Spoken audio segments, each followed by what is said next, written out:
I think it's about time I do a higher-end build on the channel, but instead of one, we'll do a double build.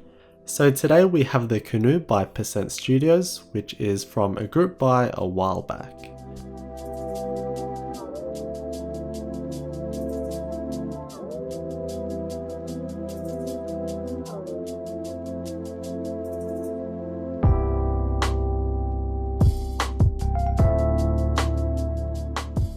So yeah, I'm pretty lucky to have gotten 2 people to build these for.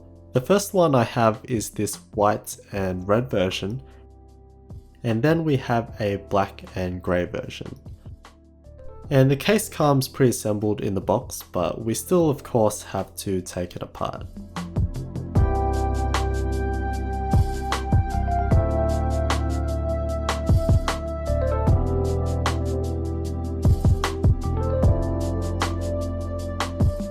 So we get an aluminium plate,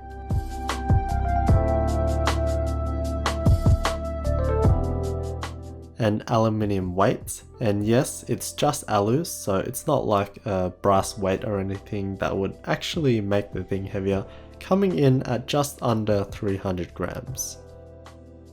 The case has 2 parts, both made from solid CNC'd aluminium, and yeah, just beautiful pieces to look at, and it's finished nicely all on the inside as well.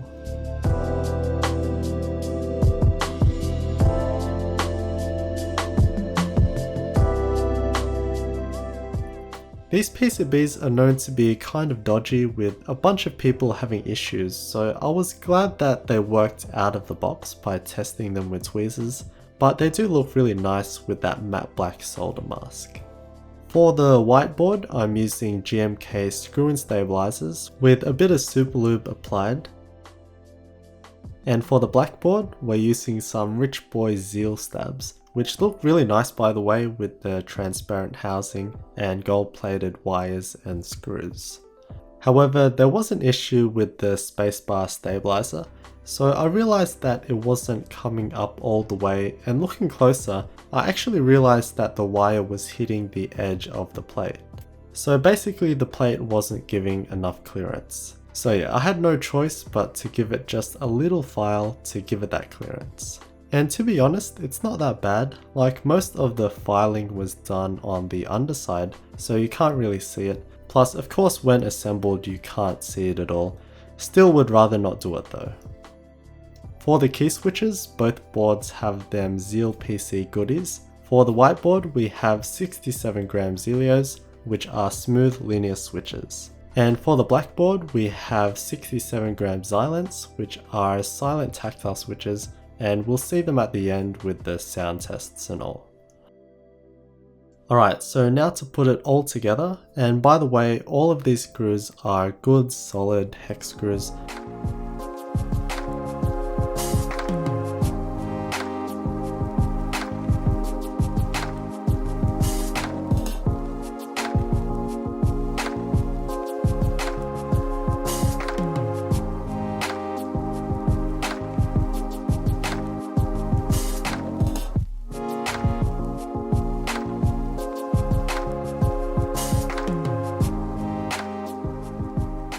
If you're gonna have these beastly boards, you're gonna want some nice keycaps.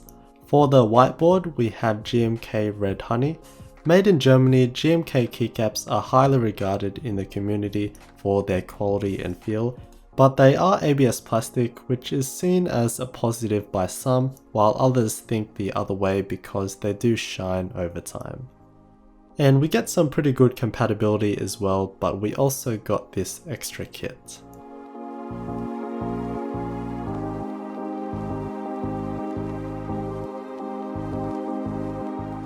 And for the blackboard, we have Enjoy PBT Black on White, a stunningly simple and clean colorway by ePBT, who are also highly regarded but are a tier lower than GMK.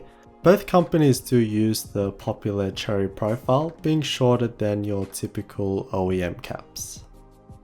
And here they are all done, and let's just start with the white one.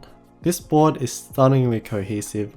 It's not actually white as I've been describing it throughout the video, as you can't anodize aluminium white, but you can get close. So in different lighting conditions, as with most things, it changes from a white appearance to more of a grey appearance. The keycaps are a perfect match for the whole colour scheme. Also remember, we do have a red mounting plate underneath these keycaps. Of course, the white of the keycaps won't match the actual colour of the case, but it is a nice change. The dark grey modifiers give it a bit of depth to oppose the case and white caps.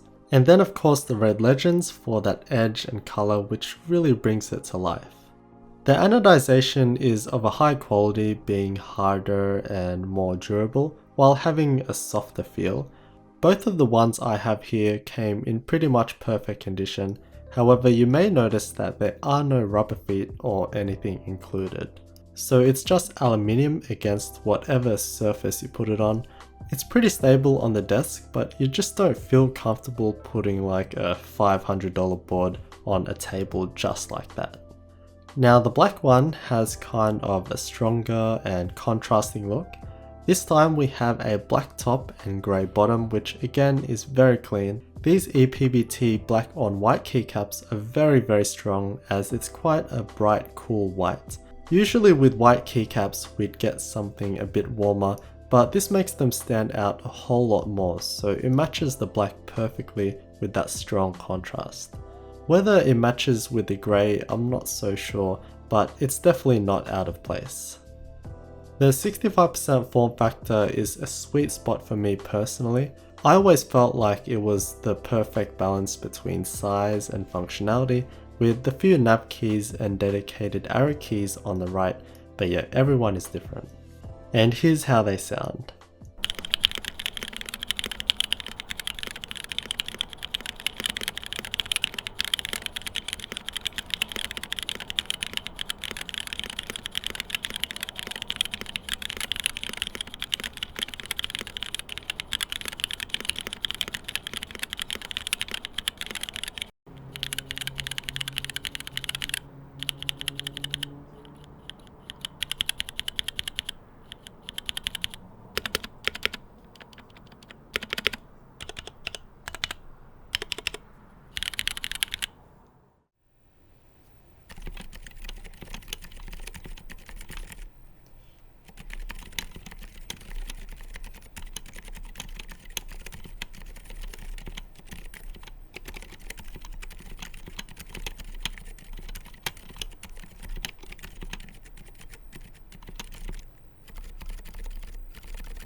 Alright, so these are pretty expensive MX style key switches, so you'd expect them to be good, and they are.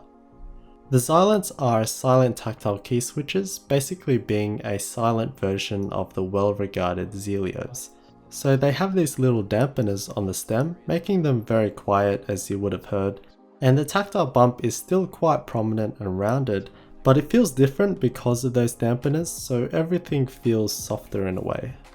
The Telios, on the other hand, are linear switches, with its main draw point being its smoothness, and they are smooth.